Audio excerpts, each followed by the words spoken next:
본 말씀을 통해서 이 관계 복구,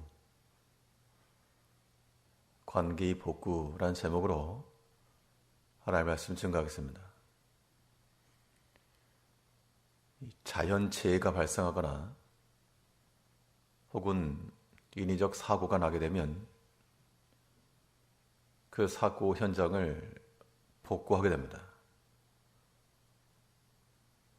그래서 원래의 상태로 옮겨놓는 것이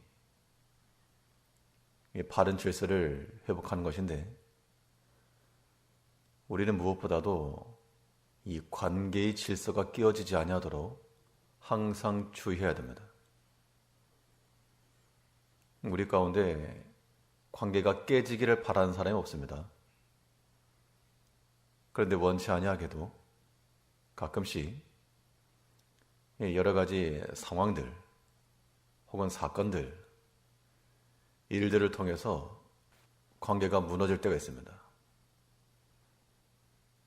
그때는 폐허된 상태로 두지 말고 반드시 복구하여 원 질서로 돌리는 것이 중요합니다.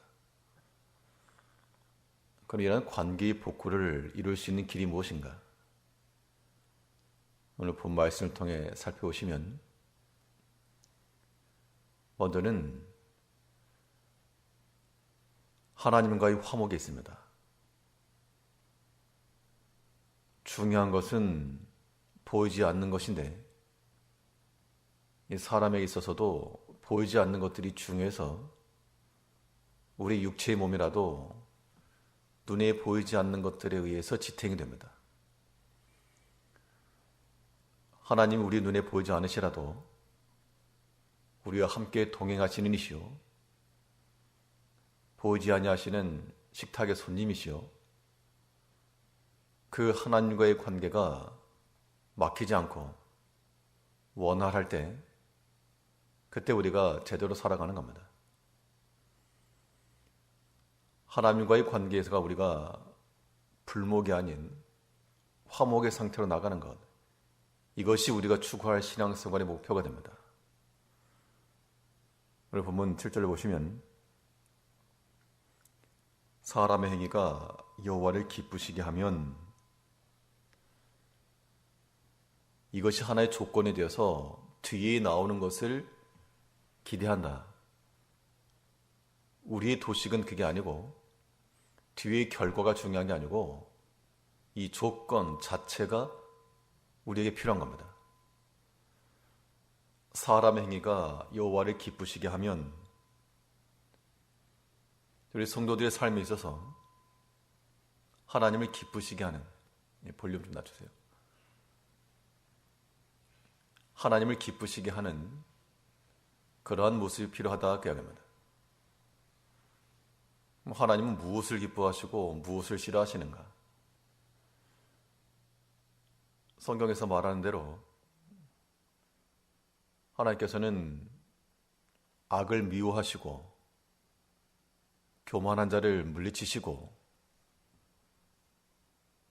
우리 성도의 삶 가운데서 죄악이 들어오거나 탐심이 들어오거나 그러면 하나님께서 근심하신다는 겁니다. 자녀들 가운데도 부모를 기쁘게 하는 자녀들이 있고, 때로는 근심케 하는 자녀들이 있을 것인데, 그럴 때마다 부모의 속이 타 들어가는 겁니다. 우리는 하나님께 어떠한 자녀들인가? 하나님 보실 때 우리를 참 흡족히 여기시면서 기쁘다, 그렇게 생각하실까? 아니면 우리를 보실 때마다 근심하실까? 하나님께서 우리에게 성도라고 하는 귀중한 직분을 주시고, 또 과분하게도 하나님의 교회를 섬길 수 있는 여러 직분들을 주셨는데, 그런 주의 일을 감당함에 있어서 하나님 마음에 흡족할지, 아니면 왜 이렇게 답답하냐, 왜 마땅히 해야 될 일을 행하지 않느냐, 왜 그 정도 일을 감당치 못하느냐 라고 하실지, 우리는 우리 자신을 잘 봐야 됩니다.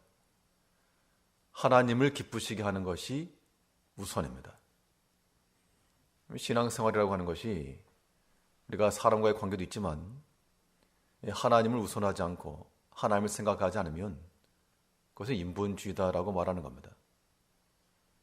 우리 무엇보다도 하나님과의 화목함을 위해서 힘을 써야 됩니다. 성령을 근심케 하지 말라 그러죠. 성령을 근심케 하지 말아라. 하나님께서 미워하시고 싫어하시는 것이 우리 마음과 생각과 행실 가운데 들어오지 아니하도록 항상 주의하고 우리를 살펴야 됩니다. 사람의 행위가 여호와를 기쁘시게 하면 거기가 끝입니다. 우리가 즐거워하는 것들이 많이 있어도 우리 무엇보다 하나님을 즐겁게 하는 것으로 기쁨을 삼아가야 되겠습니다. 사실 우리 영혼이 즐거워하는 것은 세상의 것을 즐거워하지는 않습니다. 우리 육체야 땅의 것으로 눈에 보이는 것을 즐거워해도 우리 영혼은 하나님 보는 걸 즐거워한다는 겁니다. 우리 마음을 항상 낮추고 하나님 앞에서 받은 그 사명을 또한 깊이 생각을 하고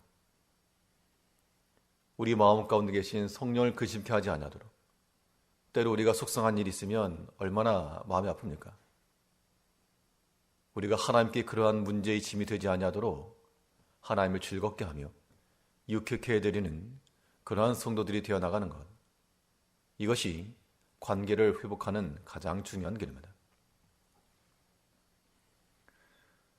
하나님과의 관계를 회복할 뿐만 아니라 또 우리는 이 형제와의 관계도 회복이 되어야 됩니다. 하나님 사람, 사람 사랑이죠. 이 믿음의 형제와의 관계도 막힌 상태에 두지 말고 관계에 소통이 일어나고 무너졌던 담을 다시금 세워나가고 담을 쌓아놓은 게 아니고 무너졌던 관계들을 세워나가는 겁니다. 우리가 그러한 관계 회복을 행해 나가면 하나님께서도 우리를 도와준다고 그랬습니다. 어떻게 도와주시는가? 비록 원수라도 악인이라도 하나님께서 우리와 화목하게 하시고 우리에게 필요한 일꾼으로 필요한 자로 세우신다 그랬습니다. 보면 7절에서 사람의 행위가 여호와를 기쁘시게 하면 그 사람이 원수라도 그로 더불어 화목하게 하시는. 하나님은 눈에 보이지 않으니까 개인적으로 충분히 관계를 만들어갈 수가 있습니다.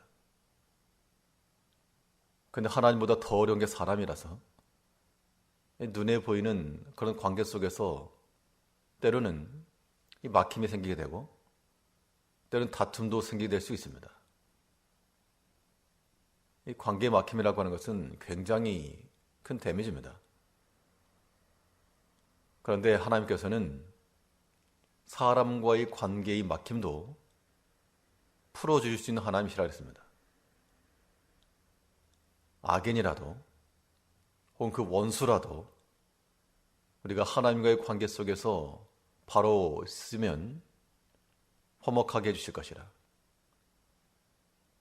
우리는 가장 중요한 것은 하나님과의 관계 속에서 하나님과 화목하는 것이요, 또한 형제의 관계도 화목을 추구하되 내가 가까이 다가갈 수 없는 그런 사람일지라도 인위적으로 억지로 할 수는 없지만 그러나 하나님을 사랑하고 나가면 하나님께서 그 원수까지라도 화목하게 하신다.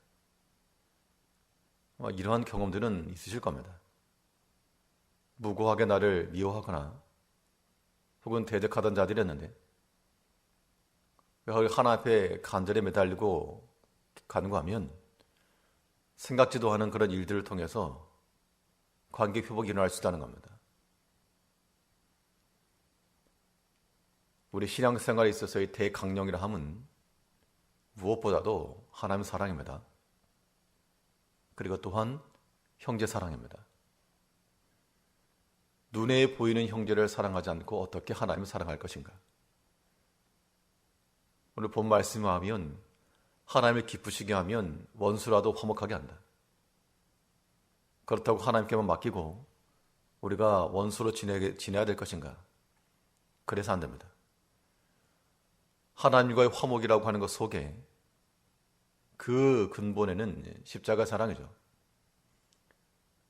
우리를 위해서 낮아지심으로 우리에게 마음을 열어주시고 우리에게 은혜를 베푸신 그 하나님의 사랑 가운데서 일단 십자가의 사랑과 용납과 인내가 필요한 겁니다. 오늘 하루의 삶 가운데도 다른 무엇보다도 하나님과의 화목함을 위해서 무너졌다면 다시 세우시고 언제든지 하나님 앞에 무릎을 꿇고 언제든지 우리의 입을 열어 하나님을 찬양할 수 있도록 하나님의 관계를 바로 세우시고 또 사람과의 관계도 막힌 상태 두지 마시고요. 풀어갈 수 있도록 원수가 와서 내게 먼저 화친하기 전에 우리가 먼저 그리스도의 사랑을 가지고 하나님의 그 자비하시는 총을 가지고 먼저 다가가서 그 원수의 친구가 되어주고 섬기는 자가 되어줄 때 그것이 하나님을 기쁘시게 하는 겁니다. 오늘 한 날도 하나님과 동행하시면서 하나님을 기쁘시게 하는 자로 살아가는 성도님들 되시길 바라겠습니다. 기도하겠습니다.